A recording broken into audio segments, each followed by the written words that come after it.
है। हाँ, अब जब मैं वापस हुआ था, जो K2 का मोस्ट टेक्निकल पार्ट है बोतलनेक, जो 8200 या समथिंग से शुरू होता है, तो उस पर चढ़ रहे थे दिन के कोई 11 बजे वो।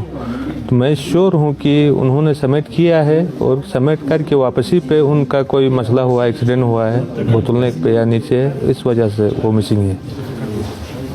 यानी जारी रहना चाहिए आपका?